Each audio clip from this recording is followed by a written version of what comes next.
Alicia and welcome to my channel. This is my very first YouTube video. I'm so excited.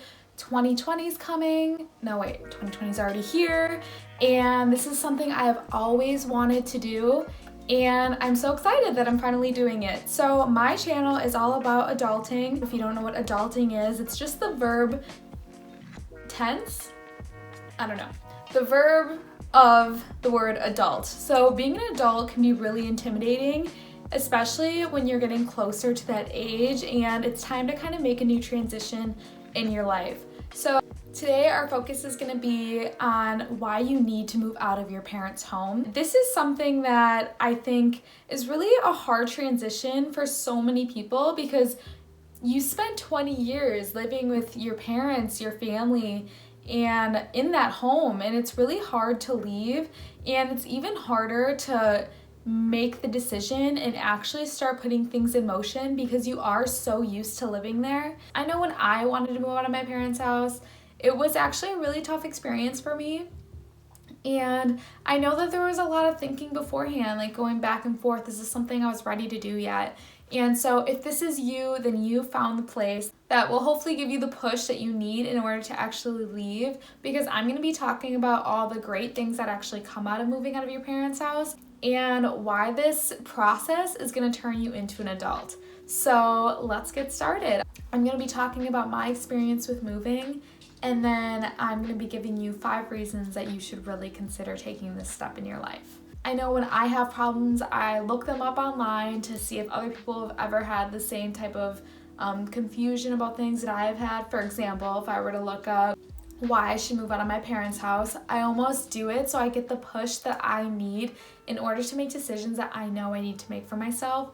And when I can relate to other people and hear their story, their questions that they ask themselves, I can do the same thing for myself, and it really helps make things cleared up. And so that's the reason that I'm making this video for you. Okay, so your parents, they cuddled you when you were a baby, they fed you, they cleaned you, and now that you're older, they may make your doctor's appointments, remind you of relatives' birthdays, or give you clear expectations. For those of us lucky to have loving parents, you know exactly what I'm talking about. You may look forward to moving all of high school, but then once it gets to the actual point of you thinking about the technicalities of what you need to actually leave, you kind of realize how good you've had it. Like for me, once I realized that I actually could leave, I resorted to telling myself that I was just not ready. And I think that when I would tell myself I was just not ready, I would kind of be disappointed in myself, but I would most of all just feel relieved that I didn't have to take on the level of responsibility that moving out of your parents' house entails. I see this around me all the time. A lot of people realize how good they've had it. They realize that they've had their place paid for them. They've had free food. They've had their dog that they get to cuddle with every single day. They get their really comfy bed that they've slept in their whole life. Why would they want to leave that? And to be honest, a lot of people don't want to leave that. Why would you? It's your comfort place as of that moment, and it's your safe place, and leaving your safe place can be really hard. I don't think there's any specific age that is right for this moment in your life. Once you realize that you are a fully capable person and that you can take care of yourself, that's the first mindset shift that you make that kind of brings you into that transition of adulthood.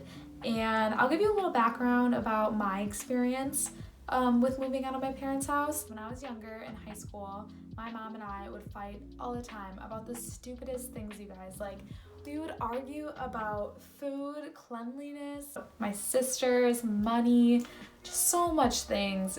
There's one argument that really stands out to me, and it's about nothing other than food.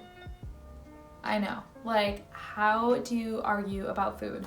But let me just tell you, when I was younger, around 18, I was trying to lose weight and I wanted to eat really healthy things along with working out.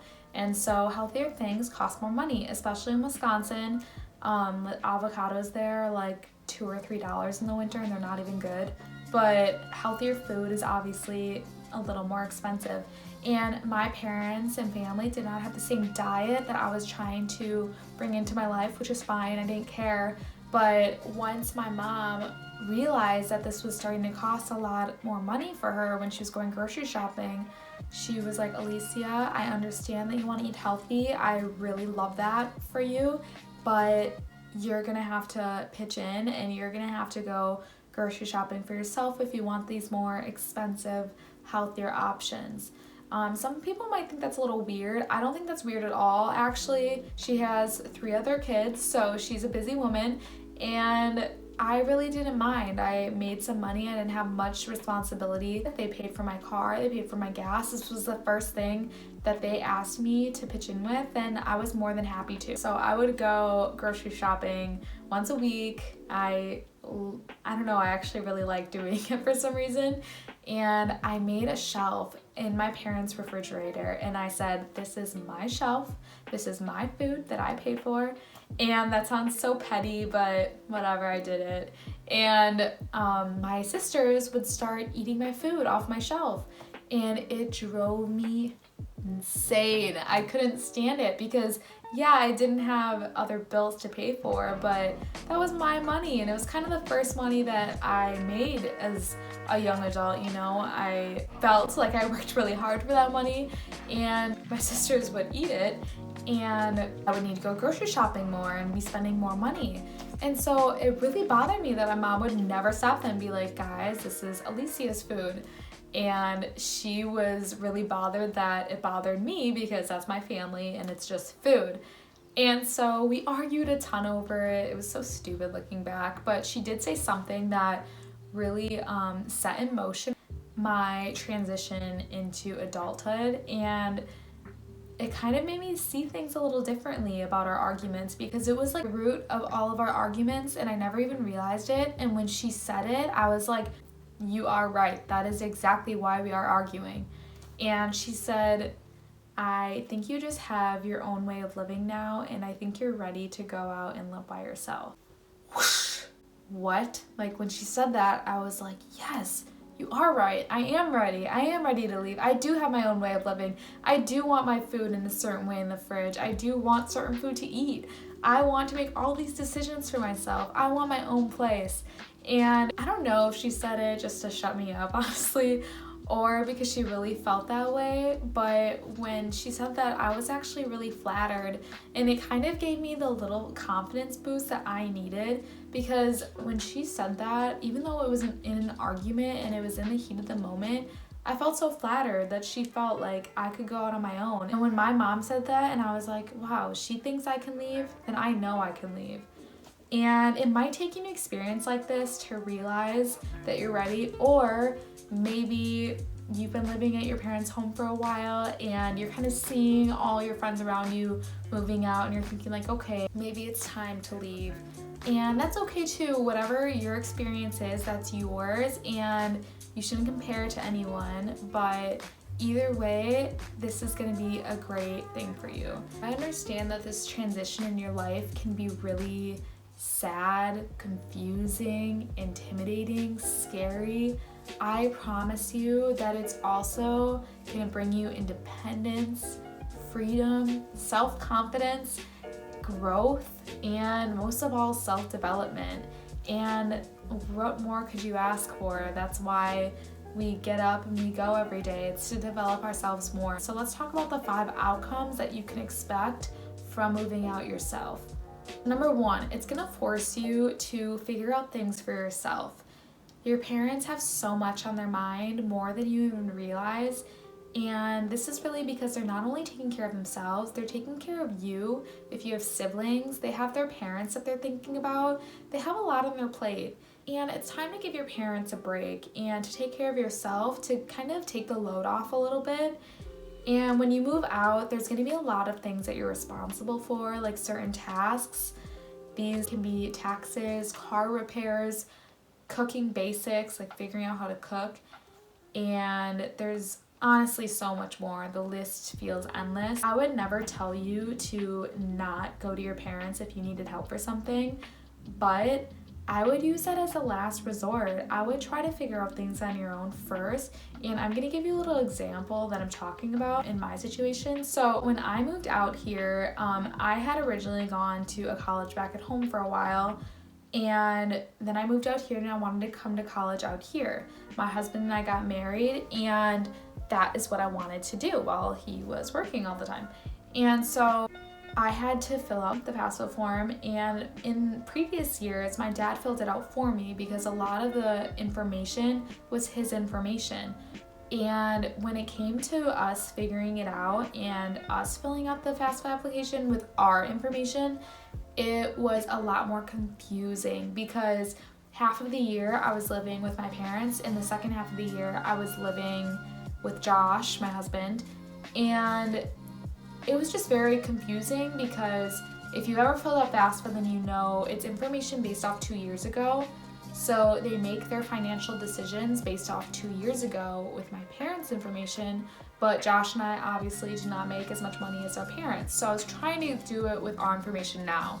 And figuring out this application was so confusing because we obviously had a really unique case. And so I was really frustrated. My husband was confused because he had never filled out FAFSA either, so he really didn't know. And I was just like, you know what, I'm just gonna call my dad. He's done it before.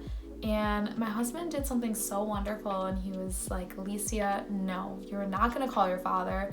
We're going to figure this out. And I was like, taken aback a little bit, like, why not? You know, it's gonna save us time. You have no idea how long this is gonna take.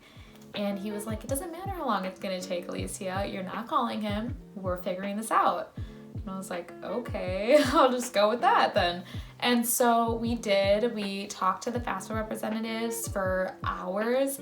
I had to go to my FAFSA office at my school a couple of times to talk to different people. And then I had to send countless emails with the person that was in charge of my FAFSA office at my school.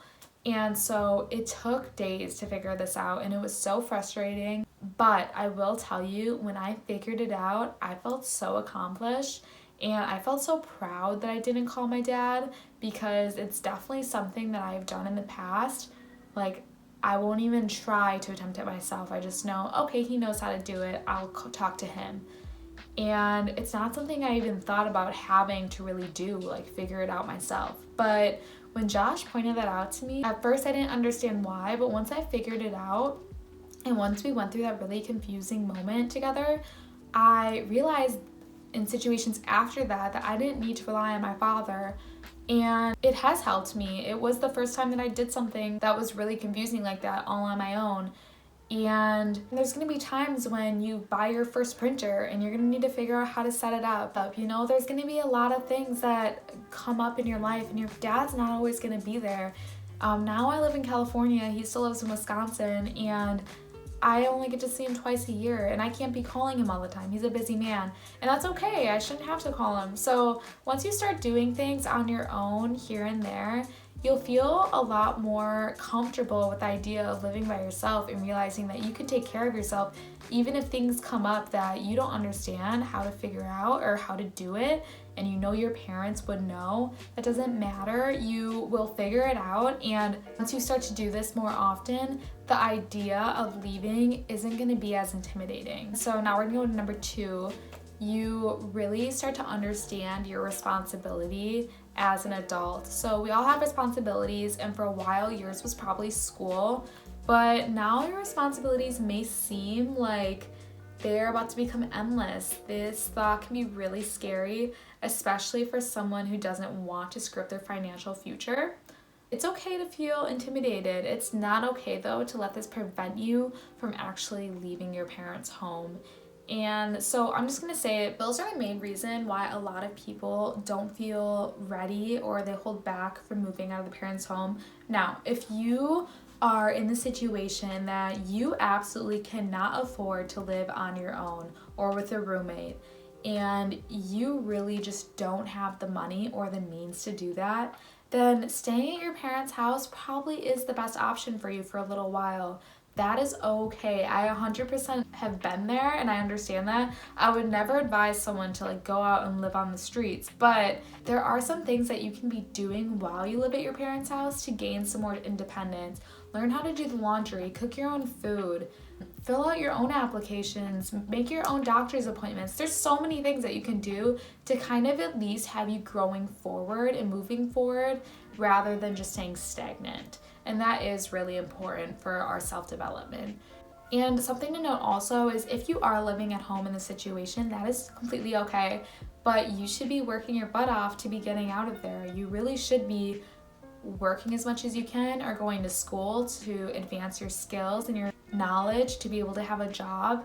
And you should not be remaining stagnant. You shouldn't be living there as if you were still living in high school, you know, spending all your money on pointless things like makeup or concerts or going out every single weekend. I mean, if you're having fun, like, great, you're having fun, but moving out is more important than the makeup and the concert and the going out. It really is. So save your money for that. Save up for a security deposit. Save up for a car if you need one. Be taking the steps you need in order to actually do this. And yeah, you may not be having as much fun, but adulting isn't always about being fun. I'm not saying be like a hermit. I'm just saying that you need to make it a priority to save your money and to be making money or to be improving your knowledge by going to school. Once you're financially able to take care of yourself, then I would really advise to leave and move out. If you are staying at your parents' house because you just graduated from college and you have a job and you're just trying to save money, that would do, I think, in a crunch. I would stay with them for a few months, but if you really can afford to live on your own, then you should be living on your own. One thing that Dave Ramsey says that I think is really smart is that your parents' home should be used as a safety net, not as a hammock. So that means it should be used in a crunch if you absolutely have nowhere else to stay and you need to save up for a couple months for a security deposit, something like that, but it shouldn't be something that you rely on living for years if you have the money to take care of yourself and to live on your own. And so there are a lot of different responsibilities that you're gonna have, and these are finances, your health, your relationships, and your future. And this is one of the biggest mindset shifts that you're really gonna need to make. So financial responsibility, paying for your car, your rent, your insurances, your electric bills, water bills, Wi-Fi, gas, groceries, education, let alone personal expenses. Oh my God, it sounds like so much, and it is. And that's why your parents work every day, because they need to, and that's why everyone works every day. It's because when you get bills, it's expensive, but that's just part about being an adult. And once you start making these payments more regularly, it's gonna bring you a sense of independence and that you're taking care of your financial responsibilities. The second responsibility you have is for your health. This can mean setting regular doctor's appointments, making sure that you're hitting up the gym or at least going on walks, eating healthy and taking care of yourself. It should not take someone else like your parents or a boyfriend or girlfriend to point out that you seem to have gained a significant amount of weight, or you seem really thin, like sickly thin, or you seem just sick. It shouldn't take someone else to see that for you. You need to be conscious of your body and the way that you're using it and the way that it's acting. So, for example, you should be doing lump checks to make sure that you have no lumps anywhere. Doctor's appointments, that's something you may not even think about because your mom had always done it for you, but you need to be going once a year to your doctors, twice a year to your dentist, to make sure that everything is working the way that it should and that you're healthy. Now we're gonna go to number 3, which is realizing you're your own person, and this is the best part of moving out. It's when you realize that you can design your place exactly how you want to, you can fill your days exactly with what you want to be doing, and you can basically just design your life. And that's a really amazing realization, because when you achieve anything, your achievements are your own. You have no one to thank but yourself. And if you have a vision for your life, you need to set the rules of how you're going to get there. And realizing that you're in charge of you and no one else, it's the ultimate responsibility. But you should really embrace this, because it really is amazing that you can do anything you want to. Now we're going to go to number 4, in that it could possibly give you a better relationship with your parents. As I told you earlier in this video, when I was growing up and in high school, I didn't have the best relationship with my mom, especially because we would argue all the time. And I really believe that this was because I was ready to move, especially now that I have moved. Now that I have my own space and she has her own space, our relationship has improved so much. We talk at least once a week, sometimes 2 or 3 times, depending how busy we are, and we can't wait to hear what's going on in each other's lives. I love telling them about my life out here in California, and I love hearing about what's going on back at home. And it's just really great that this space between us has brought us so much closer, actually.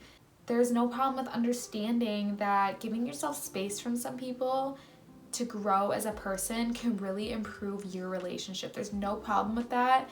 And for us, it's done a world of a difference. Now we're going to talk about number 5. You really start to understand ownership. It's something I never thought about much before, but when you really think about it, your home is yours. And when you pay for your home, whether that be a condo, an apartment, or a house, or even a bedroom, you have a right to everything that's inside that place.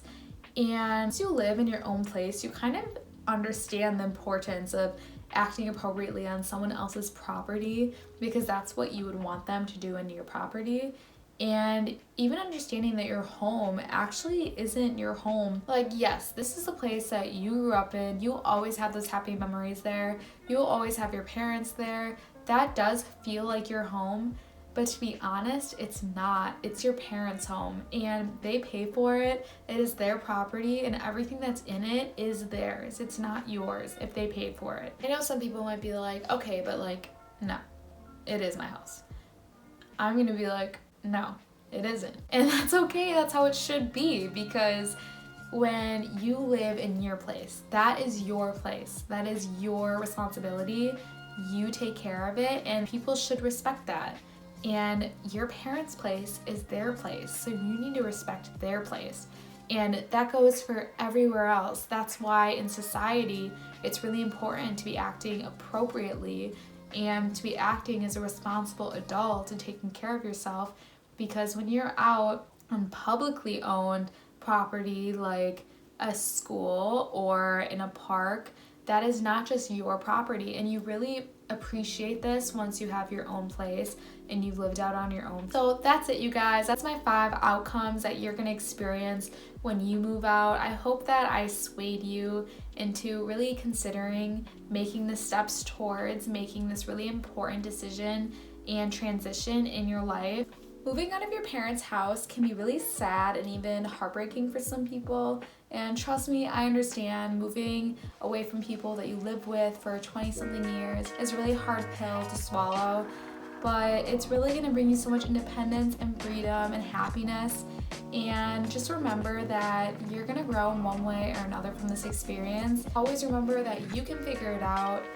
You are responsible, you are your own person, and you're an adult most of all. So please subscribe to my channel. Thank you so much for watching, and I hope to see you during my next video. Bye.